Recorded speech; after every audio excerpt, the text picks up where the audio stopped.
Hello everyone, my name is Joshua Pulsipher, and I'll be talking today some more about InfiniteOpt, specifically on some advanced transformation schemes we've been working on, and an overhaul of our nonlinear programming interface today at JuliaCon, or JuMP.jl, I should say. So this is an outline of what I'll be covering today, and with that, let's jump right into the background. To motivate a lot of what we'll be talking about today, we kind of are motivated by applications in engineering that are typically defined over infinite domains such as space, time, or uncertainty. So we can consider, for example, autonomous vehicles, process systems, diffusive processes, microbial communities, structural design, or reactive systems, for instance. And these are typically compounded in their complexity when we consider uncertainty, such as what stems from the environment, fitted parameters, forecasting, or even small length scales. At the stage, to motivate what I call infinite dimensional optimization. We're here in contrast to problems that we typically cast in JuMP that have a finite number of scalar decisions we're making.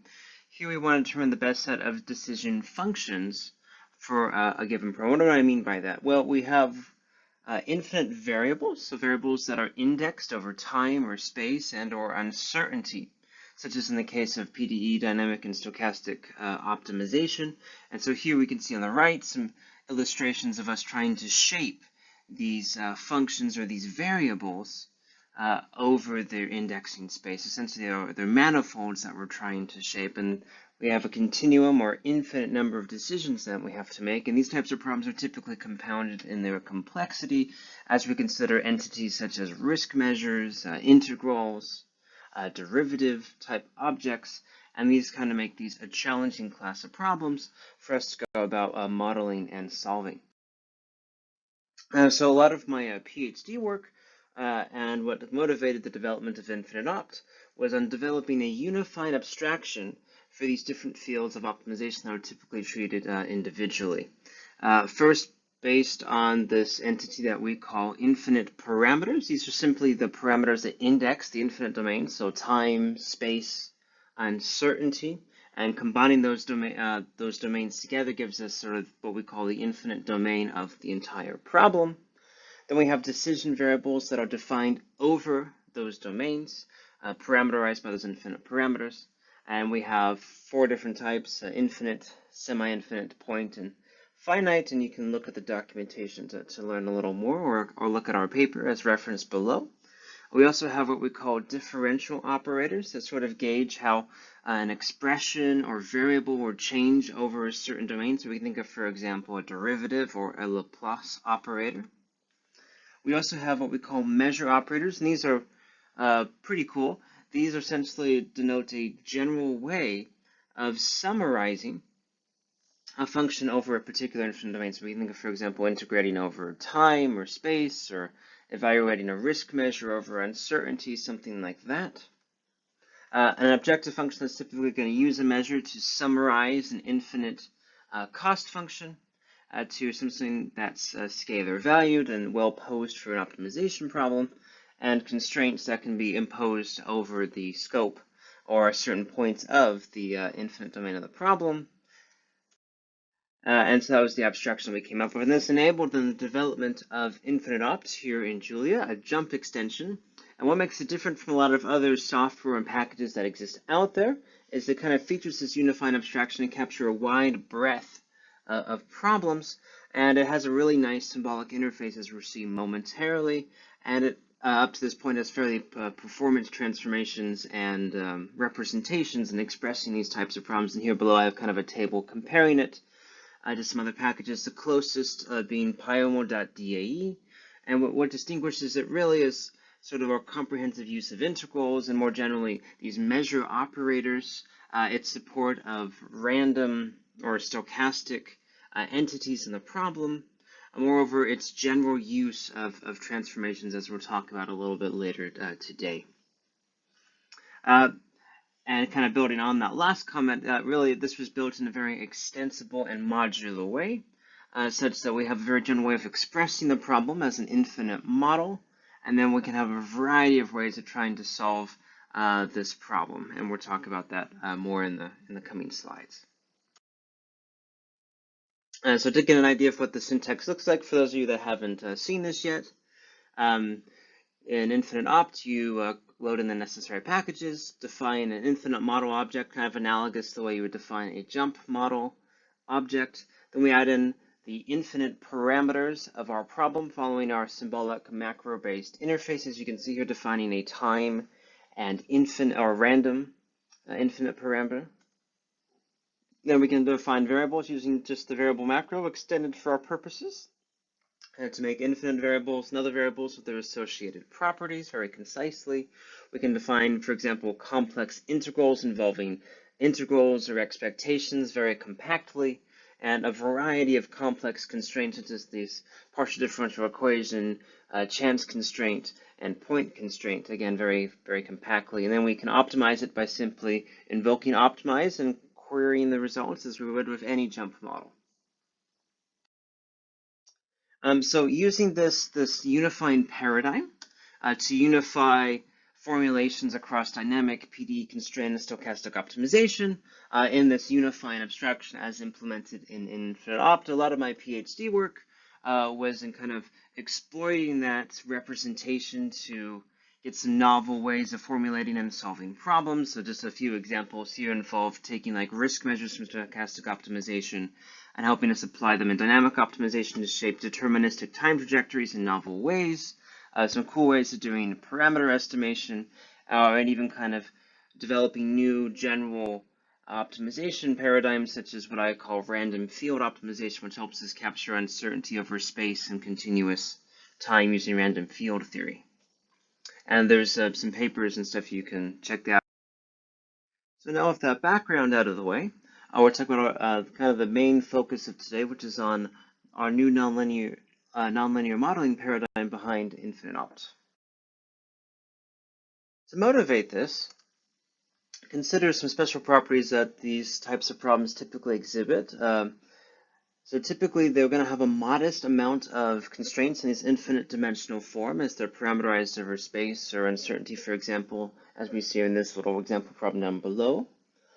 Also, their constraints typically exhibit short expressions. So we typically don't have very long or very many nonlinear expressions we're typically going to have to deal with as we consider these types of problems. Moreover, what we would like is to have an API similar to the one provided for affine and quadratic expressions in JuMP, where we can store the variable references explicitly in the expression, have supportive function and set type abstraction for constraints, and have a structure that's easy to traverse. That allows us to define these as the regular type macros or operators, and remove just a lot of the limitations that exist with the existing nonlinear API, including the fact that it's relatively, well, before it was not extendable, now it is to some extent extendable for extensions such as InfiniteOpt. Our proposed workflow then would be to develop our own nonlinear expression structure in InfiniteOpt that we could then use to define nonlinear components in an infinite model that we could then convert to some sort of AST type expression in Julia that we could then import into JuMP using its existing API. And so the focus of today's talk will be addressing kind of this part here in the box of that expression and it's being used in InfiniteOpt and converted to an AST expression. We start with the nonlinear expression structure we came up with called NLP expression. Here we're based our storage paradigm off of that of left child, right sibling trees, which are typically more memory efficient than their array counterparts. And in our application, it's not really critical that we think about deletion insertion as searching as being performance critical. So this ends up being a fairly effective paradigm for us in storing these trees. And this is conveniently already implemented in the left child, right sibling trees package. And so we use that with just some minor tweaks to it. And this is even built upon the abstract trees API, which is convenient. And here the nodes in these trees The intermediates store a symbol for a particular operator or nonlinear function. And the leaves can contain constants, variable references, or the classic JuMP, affine, or quadratic expressions. These nodes aren't concretely typed, and we tried a variety of different data structures and ways of storing this concretely, and we found that this structure to be the most performant relative to the small benchmarks that we tried.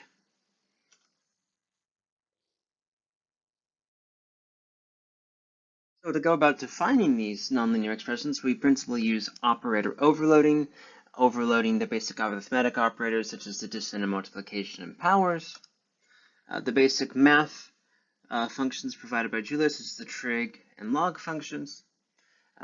All the same functions that JuMP supports from special functions, such as Dawson functions. And all the basic logic operators as well. The only caveat being those that are based off core Julia functions. We have to use slightly different variants since those are non-extendable. Moreover, because we allow the use of the double equal sign for comparison symbolically, we have to use the is equal function if we want to make any explicit comparisons. This is a small caveat that comes from using this interface. Moreover, to enable support for mutable arithmetic, so we can use these in macros, what we did is we let the NLP expression type be mutable according to mutable arithmetics, and we extended the following functions that you see there. And with this then, we are able to define nonlinear expressions in the regular JuMP macros as we see here. So we have one macro to make them all. And moreover, this conveniently supports the linear algebra that happen in these integrals, as you can see here with the dot product, for example. So we overcome a lot of the current limitations with the JuMP nonlinear API and have one macro to do it all. Now, moreover, supporting user-defined functions to have those registered is a very useful function and feature in JuMP. So one we definitely want to support in InfiniteOpt. So to do this, we will store functions provided by the user and any gradient hash information they provide, where what they don't provide, autodiff is implied. Here what we'll do then is overload that function they give us to handle these nonlinear expression types, and we restrict ourselves to scalar expressions, and we don't support vector-valued functions in like manner to JuMP currently. We use an @register macro, which is similar to what symbolics does, where the user can give us a function. They provide it to us in that macro, telling us how many arguments it uses. Here we kind of symbolically with A and B. And this can be used in the same scope then that they're going to use the function in, because behind the scenes we're creating an overloaded function that they'll be using then to create their expressions. And this is essentially the syntax that we have in InfiniteOpt. Another cool thing that comes from these nonlinear expressions is we can now have first-class constraint support with nonlinear constraints. So we can support arbitrary function sets, such as this nonlinear function in an interval, or technically we can support vector constraints, although there's not any backend in JuMP or in MathOpt interface, rather that could actually go about solving that, but we can express it. We can support broadcasting over nonlinear constraints, deletion of nonlinear constraints. Like I said before, we can do linear algebra in defining these types of constraints, which is pretty cool. And we have a very interrogable structure here. We even have a nice function to print the tree if you want to see it that way, or to traverse it and stuff like that. Finally, so we have this way to express nonlinear expressions and constraints very conveniently in InfiniteOpt. So once that's defined and we want to go about perhaps transforming our model into a JuMP model, we provide a variety of tree mapping things. We're based off an internal function called mapTree, and this enables us to, for example, copy trees or to map them to some sort of AST type expression. And to do that, we provide a function called map_NLP_to_AST, where we can replace the variables inside of that tree with whatever we want. So for example, we can replace them with JuMP variable references, which is what we do. And so once we create that AST tree with the proper variable references inside of it, we can directly load that into JuMP using the add nonlinear expression function. So that's how we go about doing nonlinear stuff. Now we're transitioning into talking about generalized transformations. So in InfiniteOpt, the abstraction we follow for solving these types of problems is to transform them into a finite form that's amendable for conventional optimization solvers, such as implemented in MathOpt interface in JuMP. One common way to do this is via direct transcription, where we project our problem onto a finite collection of points, as we can see illustrated here. That gives us a finite number of decisions on something we can express in JuMP. This is what's most commonly done to discretize our problem. However, we can envision using arbitrary other techniques that accomplish this. So for example, something under the umbrella of the method of weighted residuals, where instead we project our problem onto a set of known basis functions and express our problem as a finite collection of coefficient variables that are finite, and we can express it in terms of those variables and have a finite form that we can then express in JuMP. This is what enables methods such as, for example, polynomial chaos expansion. So InfiniteOpt allows us to kind of decouple the problem from these solution techniques and try out a variety of things to solve our problem. With this in mind, then, the existing paradigm we have in InfiniteOpt is that of defining an infinite model that describes our problem, applying one of these transformations to obtain a finite form that we can express in JuMP, and we provide an API then for those two models to talk to each other so this user can have a seamless interface with the infinite model as if the JuMP model didn't exist.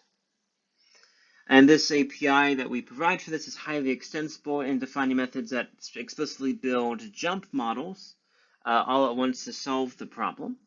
And we provide detailed resources to go about helping people define extensions that would do this if you want to add some new transformation method.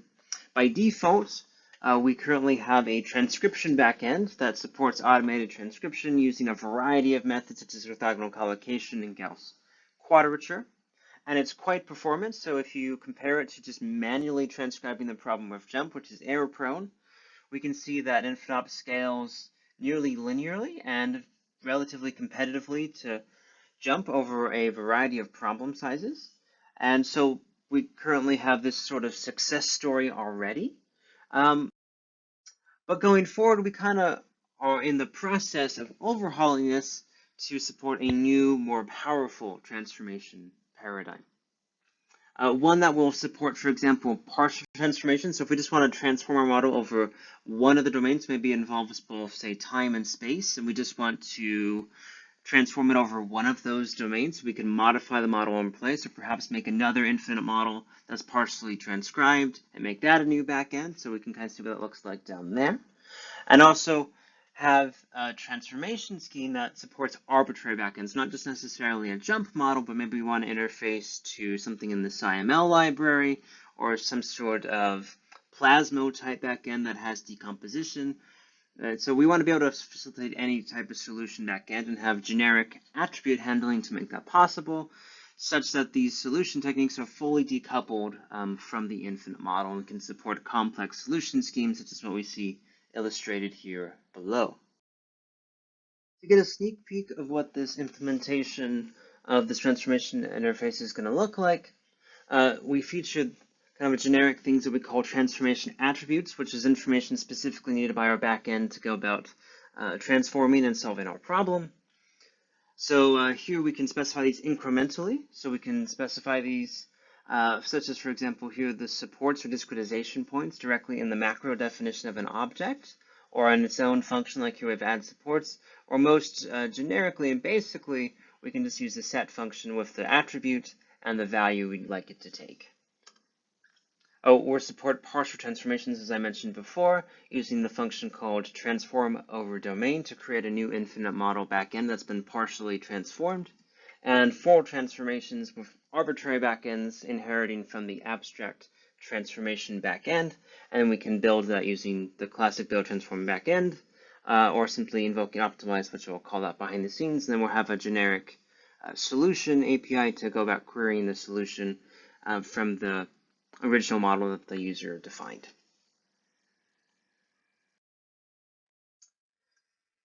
So we're going to end today talking about sort of the roadmap that we have for InfiniteOpt going forward. So to provide a timeline of what we've accomplished so far in developing InfiniteOpt, we kind of started in early 2019, releasing it initially just before or just around the start of the pandemic, where we then had time to do a number of improvements, such as adding derivatives and doing some overhauls to make it more efficient and adding more modeling capabilities. Since last JuliaCon, we added in this new nonlinear interface and a few other improvements. Most recently, we developed the InfiniteOpt organization, which will now host InfiniteOpt and a variety of other software solutions coming soon. And currently, the focus is on finishing up this new transformation interface, and we have a variety of other improvements on the horizon that I'll talk about more in the coming slides. So here's some additions we want to make in terms of modeling objects, or in other words, of ways we can go about expressing the infinite model.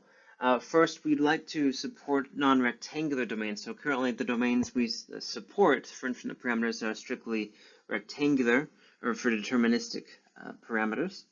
But using packages like GridApp, for example, we could envision using domains over sort of arbitrarily shaped regimes. We also want to add a modeling paradigm called infinite parameter function. So here, an infinite parameter can actually be a function of another infinite parameter. This helps us define, for example, uncertainty that's correlated over other domains, such as the case of random field uncertainty. We're also working on making an interface with infinite dimensional surrogates. So there's these cool new things called neural operators that allow us to have machine learning models that map infinite dimensional spaces, which is a natural fit for InfiniteOpt, and are currently sort of the state of the art for PDE learning. And we're excited to get those integrated into InfiniteOpt. And event constraints, which help us generalize chance constraints, and we're currently working on some connections with disjunctive programming to have some efficient solution techniques for these. And so this is all up and coming. In terms of transformations, which we talked a little bit about today, we're currently working on that rewrite as tracked in that pull request. You can see our progress there. Also, with that, working on some enhanced transcription methods, being here at Carnegie Mellon, leveraging some of the expertise here in that particular area, and to make some more efficient multivariate quadrature techniques, or even adaptive finite element techniques where we can adaptively change the finite element sizes to minimize the error in transcribing our problem. Also working on some techniques to involve automatic decomposition of our problem to then interface with stuff such as in Plasmo or NLP, so we can effectively have a high-level interface to then solve these types of problems with a nice, powerful decomposition backend. And I'm also working on an interface to some of the stuff in Modeling Toolkit, so we can get some simplification or automatic initialization techniques, or even use some of their built-in solvers for solving these types of problems. Perhaps even doing some multiple shooting stuff using the adjoints provided in differentialequations.jl. Going forward as well, we want to keep improving the non-linear interface we have in InfiniteOpt. So we hope to make our expressions vector valued soon. Not currently supported by JuMP, but at least we can, as we start to support arbitrary backends, that these types of things can be expressed in InfiniteOpt. Also hope to improve the auto differentiation. So with the advent recently of symbolic auto differentiation things, we think we can exploit the special structure of InfiniteOpt problems with the repeated structure once you discretize the problem, so that we could do the auto differentiation first in its infinite form and use that to more effectively get derivatives of the finite form that we end up solving. And hopefully we can integrate this more with JuMP as JuMP goes about overhauling its nonlinear interface, and we can think of new extensible structures that would go into that to make that possible, such as, I don't know, that might involve extending mutable arithmetics, or perhaps generalizing the nonlinear macros, or we'll see. I'm sure we'll talk about some of that at this very JuMP dev. And so with that, I thank you for your time, and I look forward to your comments and questions. And if you want to learn more, feel free to stop by our GitHub page or to hop on our discussions forum. Thank you.